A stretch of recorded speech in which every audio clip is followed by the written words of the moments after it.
Welcome, everyone. Thank you very much for attending today. We're very glad to have you with us. So this series, The State of California's Changing Electorate, is brought to you by the Evelyn and Walter Haas Jr. Fund and, of course, the Center for Inclusive Democracy at the USC Price School of Public Policy.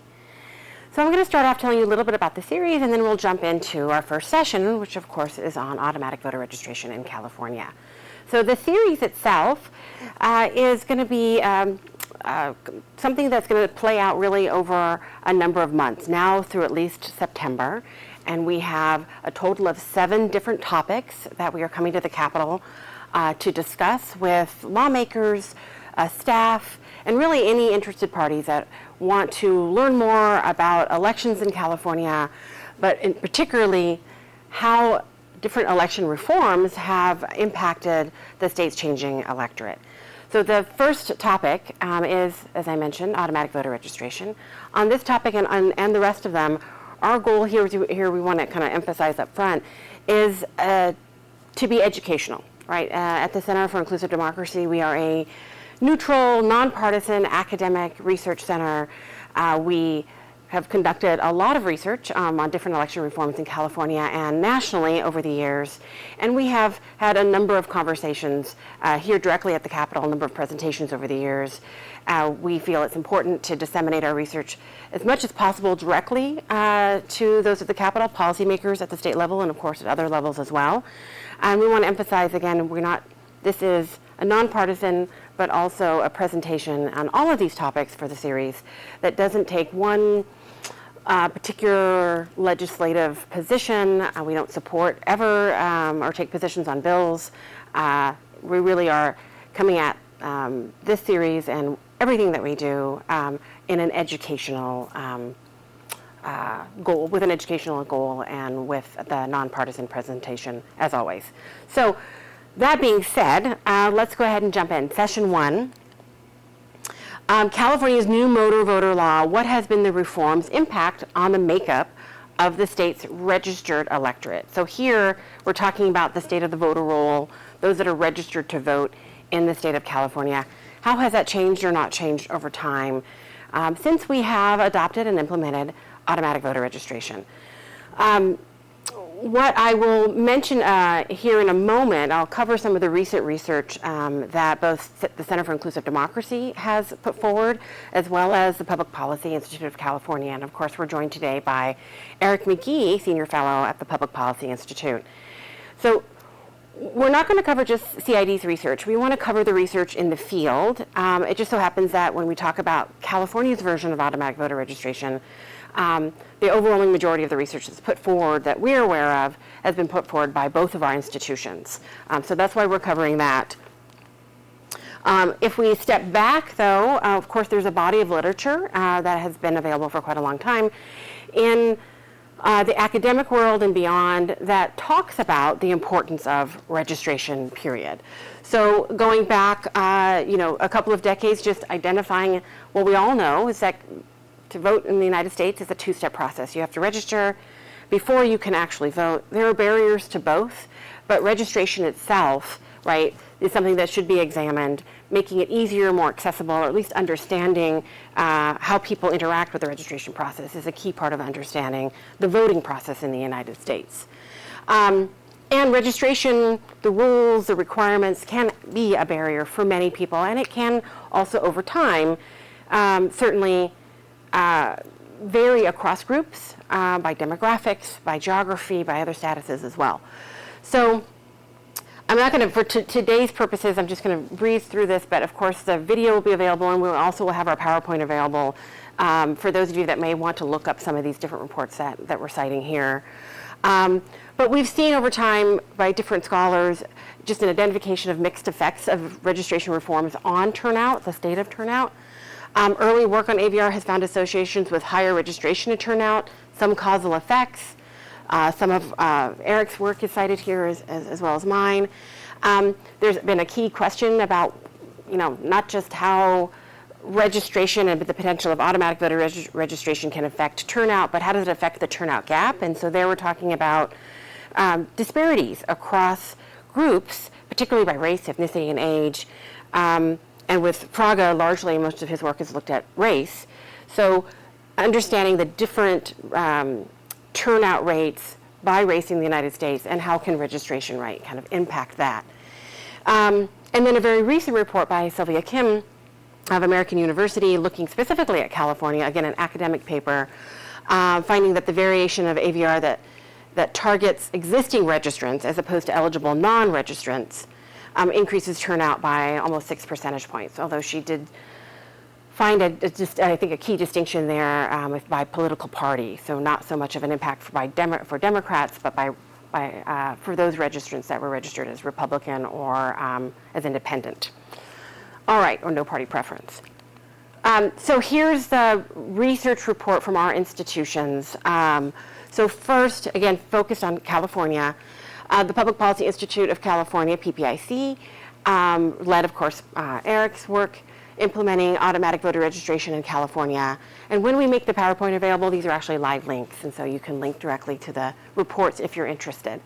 Center for Inclusive Democracy, Effects of Automatic Voter Registration in the U.S. That's a national study, but looking at, of course, California within that. We focused mainly on specifically four states there, including California.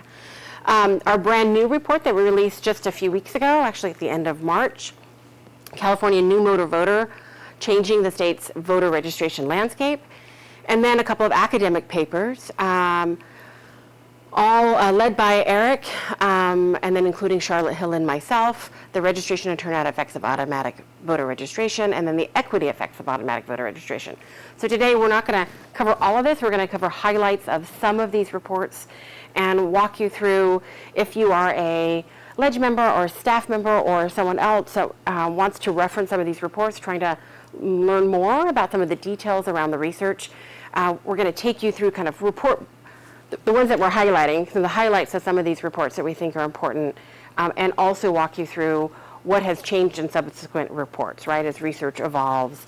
So you'll get a sense of what's in a report that we're talking about, but also what has changed. So we want to make sure that we're kind of letting you know that there's other work, right, that has elaborated or illuminated more on the topic. Okay, so let's focus in just a little bit of background before we get into the research reports. Automatic voter registration in California has taken the form of California New Motor Voter. So legally adopted in 2015, 2016 in California. As we go through, just really identifying that when we talk about automatic voter registration in the United States, it varies. So we've got about 24 or so states, right, that have adopted some form of automatic voter registration, but the specifics around how that has actually been implemented matter, and of course, again, differ across states. So CNMV, California's version, is a form of automatic voter registration, as I mentioned. AVR laws in general, if you're not familiar, are really about streamlining the voter registration process and making it ultimately more accessible, right? Providing opportunities to register to vote during interactions with government agencies. Here in California, that has taken the form of the DMV. In some other states, it's the DMV and social service agencies. It looks different. There are conversations currently and have been in California about potentially expanding our version of AVR, but currently we're talking about the Department of Motor Vehicles. So AVR laws across the country differ essentially in two main ways. So whether they're front end, and I'll define these in a moment, but front end, back end, or default registration, or what we call forced choice or hard stop registration. So front end AVR, that's where the voter registration option is provided at the government agency and allows the customer to opt out at that point as part of the overall transaction. Back end, voter registration is not initiated at the government agency. Instead, the state establishes whether a resident is eligible to vote based on information provided when the person signs up for the government program, right? What is already in a sense, those databases, right, from the state. And then the state contacts the person after the fact to offer to opt out. So in the United States, California was the second state to adopt a version of automatic voter registration. We were not the second one to implement it because it took a bit longer for us. The first state was Oregon, and Oregon initially adopted a back-end system where information already existing in state agencies was utilized to register eligible residents of Oregon, and then they were sent a card. In the simplest form to explain it, they were sent a card after the fact, right, letting them know that they were registered and giving them the option at that point to opt out.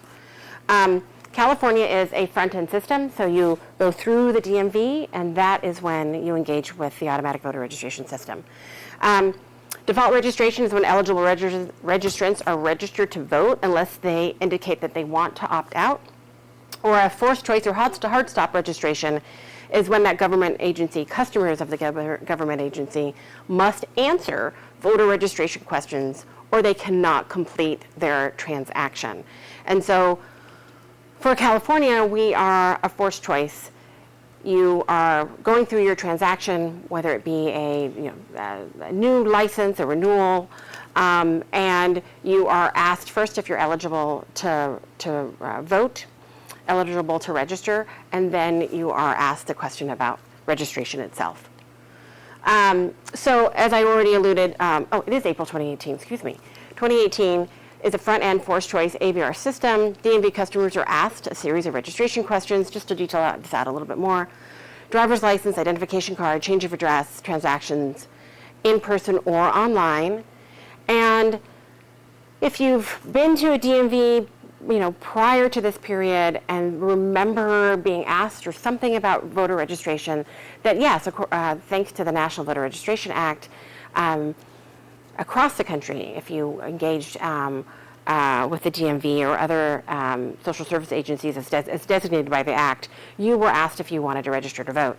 In California, up until pretty much automatic voter registration was implemented, it was a paper registration. You were asked.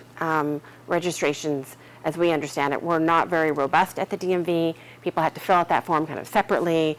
So you were able to register, you were asked to register, but it was a different process, right? And you were not required to answer yes or no. All right, so we're going to go ahead and move on to the first report that we're covering today, which is the effects of automatic voter registration in the U.S. This is a CID report, Eric McGee of PPIC being the lead. And Eric, I'm going to go ahead and turn it over to you if you want to go ahead and come up. So this first report, I'm going to cover a couple of different reports that Mindy and I, our two research organizations, have been involved in. This first one is one that looks kind of looked at automatic voter registration early on in its life when it was a pretty new reform. This came out in May of 2020, but it covers data from roughly through 2018. So it's kind of preliminary findings from the early days of automatic voter registration, and also the California stuff I'm going to show you here is really a piece of that larger report. So I'm going to show you specifically those California results. The PPIC report that Mindy alluded to earlier is actually basically the California part of this report. So in showing you this, I'm kind of showing you what the PPIC report is. There's a little bit of extra in there if you want to go and take a look, but for the most part, it's the same thing. And I think because this is kind of early days in terms of automatic voter registration, the findings here often kind of are superseded by findings that we're going to also present here today that came later, that we've done much more recently. But we wanted to show you this report because, number one, it provides, I think, a good framework for thinking about automatic voter registration in general and the kinds of effects it might have. But then also because it gives you some idea of what things looked like early on in the process, right? So in terms of that framework that I just mentioned, there's three different ways that you can think about the concept of success with a program like automatic voter registration. So the first is what we call uptake. Uptake is whether people use the program or not. Now that may sound like the same thing as the second thing, which is effect, but there is a distinction here which I think is really important to make. Uptake is about just whether people like the program and want to use it when they're registering to vote. that's different from saying that automatic voter registration is going to register people to vote who wouldn't have registered to vote otherwise. So that's what we call effect, and that is very distinct. It is important to know whether people want to use a program and whether it's something that's popular, whether they find it to be an engaging and useful way to register to vote. But perhaps ultimately the more essential question down the line is whether it's going to register people to vote who would not have otherwise registered some other way and just decided to use automatic voter registration because it was somewhat more convenient and easy to use. The last piece, of course, is the equity piece, which is whether it's going to close some of those turnout and registration and participation gaps that Mindy mentioned earlier. And that ultimately also is a really important consequence of these reforms that we're all kind of aiming for. But you can think of that both, again, you can think of the equity piece both in terms of the uptake, whether certain groups use it more, find it to be more convenient or attractive than other groups. But then also in terms of the effect, whether it's going to close ultimately those participation gaps, which is what we all care about, right?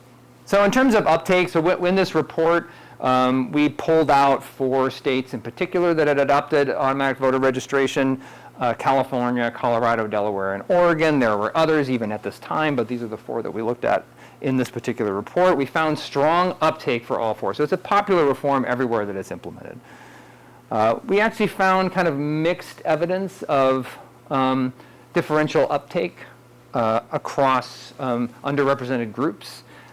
However, you're going to see that in the more recent report, some of the results I'm presenting here again are going to be sort of superseded by those later results.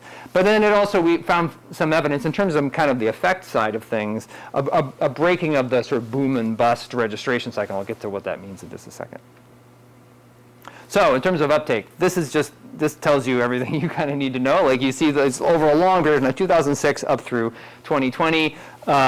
In 2006 all the way until right before AVR is adopted in California, there's a pretty consistent number of people who register through the DMV. And then suddenly it spikes right after AVR becomes available, so it's suddenly becoming a much more popular way for people to register. You also see, in terms of, I was mentioning that boom and bust thing, this is the idea that people kind of, they come to the registration process, they get involved in elections leading up to an election because as an election is approaching, the idea of voting, the idea of participating in the democracy becomes more exciting, and a lot of people register to vote in that period leading up to the election. And so you see over a number of election cycles, we've got going back to 2010 here, I think, you see a pattern where registration surges coming into the election, and then after the election, there aren't that many new people getting registered, and the state starts to go through and clean the rolls and remove people who have passed away or moved, et cetera, right? So we see that there's a gradual trailing off of the registration rate after the election is over. But that blue line, which is 2018, the first cycle when we had automatic voter registration, you see that it actually continues to climb. And I think this is a really key point about AVR in general, that people are constantly going to the DMV regardless whether there's an election or not, and AVR is kind of pulling them in and getting them registered. And so that starts to get a little bit more at this effect idea, right? Because you're seeing in the past election cycles, there was this tailing off after the election, and we're not seeing that in 2018. So that's giving some sign that we are seeing some actual effect and not just like a swapping out of methodologies, which is what the uptake question is about.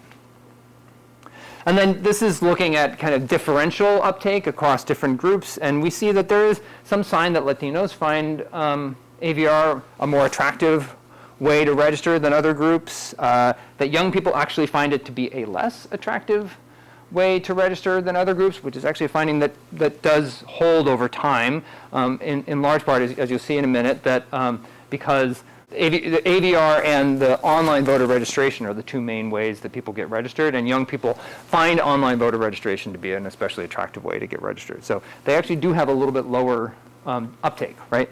And then really big difference for foreign language registrants, right? So much more popular way of registering for them. So that's the basic point here. Uptake is strong. AVR is popular everywhere. The equity improvements are at this point of our research agenda were a little bit ambiguous, so we kind of concluded at that point that a more representative electorate might need more than AVR, but it was kind of, the jury was still out. We did have some data recommendations that came out of this report. Basically, we wanted the AVR agencies, especially the DMV, to share more data. They can be very reluctant to release breakouts with by types and location and so forth that we think really ought to be okay to release. That's kind of our own, if we take a position on this, that's a position we take. It ought to be okay to release aggregate data about who's coming to the DMV, who's, how many people, where, and potentially some basic information about their demographics, right? Haven't made much progress in that sense, but that's kind of remains an aspirational goal, I would say.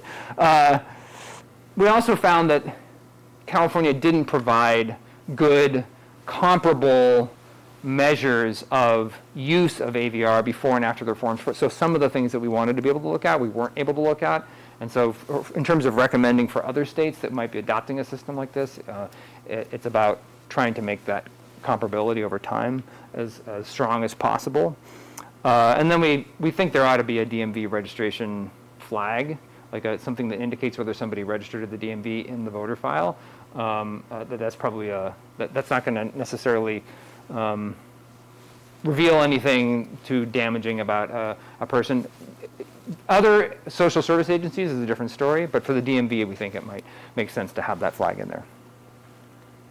All right, so then the next report, this is a paper that an academic paper that we wrote with Charlotte Hill, and this paper is looking really much more exclusively at the effect question and setting aside the uptake question and really zeroing in on effect. And we used national data to be able to put whatever's going on in a place like California, but also in any other state that adopted AVR, in context, so you can understand, okay, how much of what we're seeing is because AVR happened to be adopted in a state that already was increasing its registration rate, or how much of it is that AVR was adopted in an election cycle when there was more registration, because we've had, since AVR became a thing, we've had some really exciting elections that were relatively high turnout. And so people turned out and registered to vote kind of everywhere. And we want to know whether AVR is specifically boosting that registration and turnout rate, or whether it's exclusively a function of the timing, right?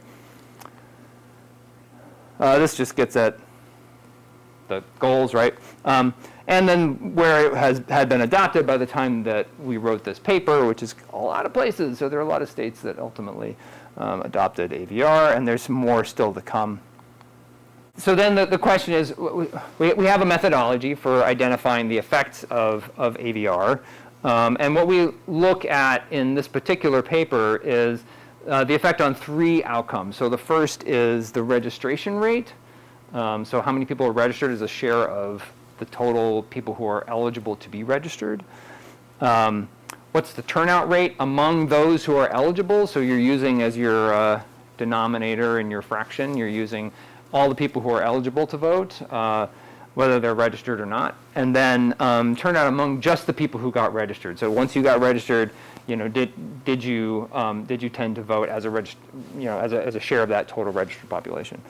And the thing that we were imagining when we were looking at this, and actually it's borne out by the results, is that you would, in fact, ultimately see a big impact on the registration rate, because it would pull a lot more people in who would not have been registered otherwise. Again, this is that effect concept. Then looking at the turnout among eligible, we might also see a boost, but maybe not quite as large, because some people who got registered through AVR would not ultimately turn out to vote, but some of them would. There would be some people who would vote who would not have been able to vote otherwise, because they would not have been registered otherwise. So it's not just that you're pulling in people who have 0 chance of voting, but you're actually pulling in people who also in some cases are going to be enabled to vote by the fact of being pulled in by AVR. And then there's a little bit of a paradoxical thing in terms of turnout among the registered. So there's a reason to imagine that because the community of people who are being added to the registration rolls by AVR are going to be less engaged with politics and elections, less maybe likely to think of themselves as voters. They're going to be, in many cases, not even aware, or maybe not even remember that they got registered, and so they're going to be lower propensity voters, less likely to turn out than somebody who registered some other way, right, or registered before AVR was available.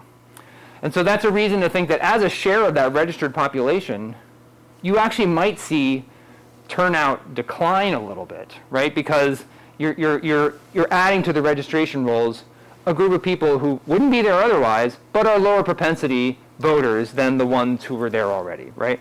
And that's in fact exactly what we see. So it can seem a little paradoxical, like we're actually having a negative effect on turnout, but that's just because we're capturing the effect on the registration rate as a share of the registered, as opposed to as a share of, the turnout rate as a share of registered, as opposed to the turnout rate among all potentially eligible residents, right? And so this is just our way of kind of trying to look a little bit at this question of like what's the likelihood of turnout among those who are registering to vote through AVR, and how much outreach are they likely to need in order to be converted into regular voters, right? And the answer is clearly some, right? We also found, we looked at like, okay, so AVR has been in place in a longer period of time in some states than others, and we do find that when we tease that out, that the effects that I just described are larger the longer the system is in place, which makes sense because registration is kind of like a ratchet. Like once you're registered, you're not as likely to be kicked off the rolls. You're likely to stay registered as long as you don't move or pass away, of course. So there's a building effect of a reform like this. So it kind of builds over time, and that may explain why we weren't finding quite as large effects when we looked at the early data in 2018, because it hadn't had long enough for the reform had not had long enough to be in place. There's also these different types of AVR that Mindy was talking about earlier, and we think there's likely to be different effects for each of these. So maybe a larger effect on registration for the back-end system, but also a larger negative effect on the registered turnout. And then smaller kind of in between for the front-end default system, and then the smallest effects for the front-end forced choice system. And this just has to do with how sort of assertively these systems are pulling people onto the registration rolls, right?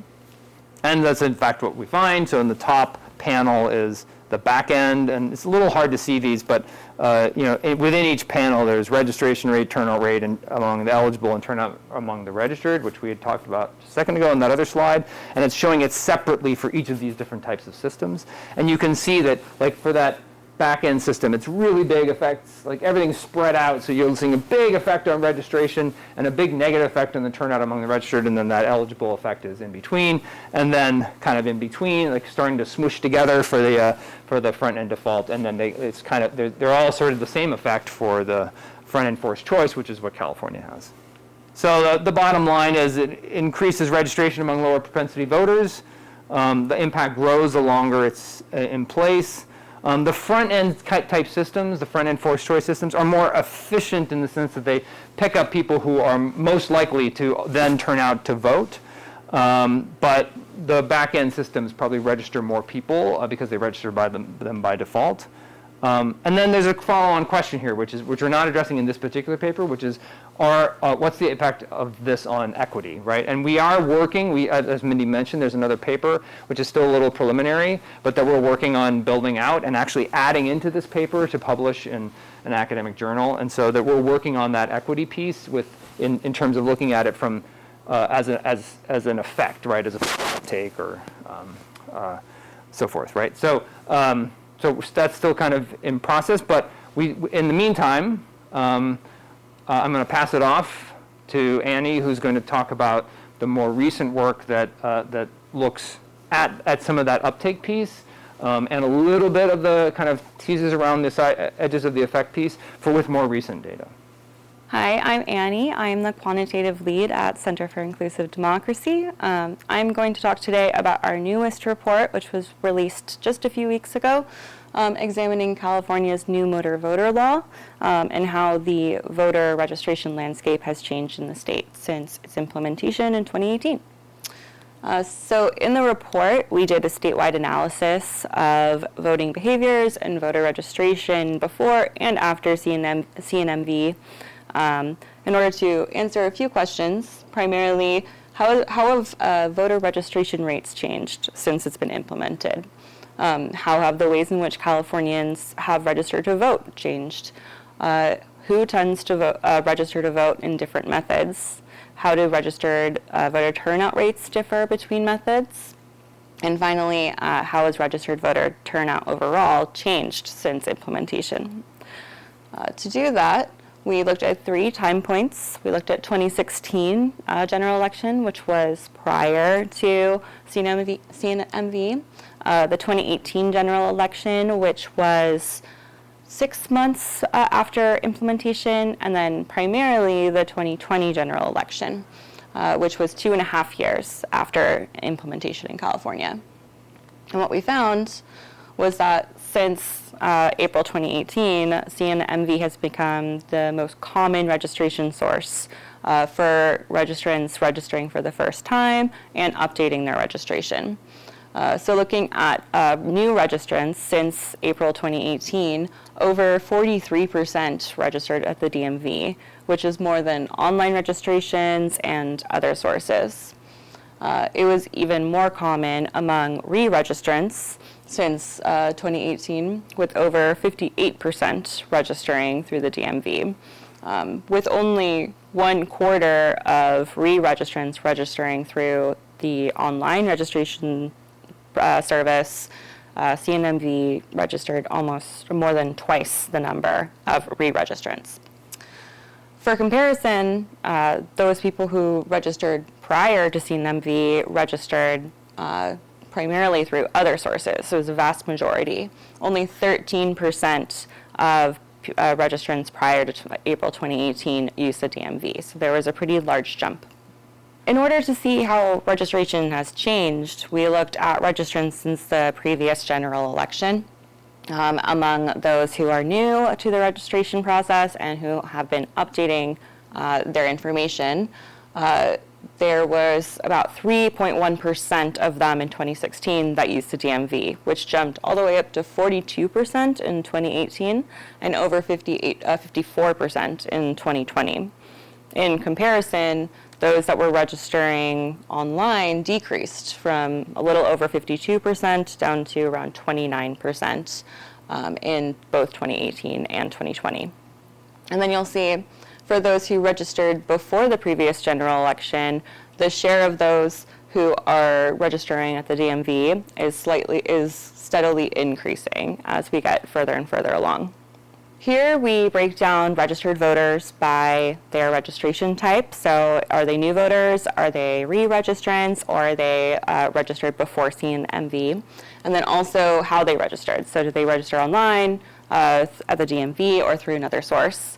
And you'll see that the CNMV has become the top registration method for registrants of color, particularly those who are updating their registration information. And they often represent at least twice the share of registrants than online re-registrants. So for example, Asian Americans are, so 28% of Asian American registered voters were DMV re-registrants in 2020, compared to around 12% of online re-registrants. And similar for Latino, where almost 24% of Latino registered voters were DMV re-registrants, and only 11% were online re-registrants. Additionally, registration rates have increased since CNMV has been implemented. Between 2016 general and the 2020 general, the total registration rate increased over 5.5 percentage points. Asian American registration rate increased even more at 8.6 percentage points. Both Latino and Black registration rates increased during the same time period, but not as much as the general population and Asian Americans. In 2018, however, the registration rates did decrease compared to the 2016 general, which is to be expected in a midterm election, which historically have lower turnout rates than and participation than presidential elections. But with that being said, the Black registration rate decreased the most at around 6% points, and Asian American registration rate decreased the least. While CNMV has registered many Californians to vote since 2018, there is a notable difference between the turnout rates among registration methods. The turnout difference is much larger among new registrants, where DMV new registrants voted at lower rates than online. 68.4% of new DMV registrants cast a ballot in the 2020 general election, compared to over 85% of new online registrants. That turnout gap is a little bit less pronounced among re-registrants, where there is about a 3% point difference. So they're getting close. 86.1% of DMV re-registrants voted, compared to over 89% of online re-registrants. And then similar trends are seen among those who registered prior to CNMV. So this implies that new registrants registering through automatic voter registration may benefit from additional engagement to get their participation numbers up, as Eric was saying, remind them that they're registered and get them excited about the election. And although turnout rates are lower among DMV registrants than online registrants, CNMV does show promise in helping improve the racial and ethnic equity in California. Historically, Californians of color are underrepresented in the registered and voter electorate, resulting in turnout differences between the general population and these groups. But when looking at DMV registrants and new registrants and re-registrants, that gap is narrowing since CNMV was implemented. Asian Americans, for example, in 2020 had almost the same turnout as the general population among new DMV new and re-registrants, which is an improvement from 2016 when there was a 5.2% point difference. Blacks and Latinos also narrowed their gap, but not as much as Asian Americans, but they are showing signs of improvement. So in conclusion, since its implementation in 2018, CNMV has become a top method for registrations in California, registering many of them for the first time. Registration rates have increased for the general population as well as historically underrepresented groups, particularly Asian Americans. Their registration rate has really increased since 2016. Although there were notable differences in the turnout rates, DMV registrants voted at lower rates than online registrants. But that being said, they do show signs of improving among DMV registrants, so that implying that CNMV can play a role in improving the racial and ethnic gap in California. Thank you, everyone. That is it for this session today. I want to thank my colleagues again, Annie Meyer, who again is our lead quantitative researcher at the Center for Inclusive Democracy, and Eric McGee, a longtime colleague on the topic of automatic voter registration, and of course senior fellow at the Public Policy Institute of California. And the research in this area of elections will continue, and certainly I know for PPIC as well as CID, we will continue to update our research, examine as new data becomes available, ongoing questions and new questions around automatic voter registration and its impacts on the state's electorate. Thank you very much, and we'll see you at our next session.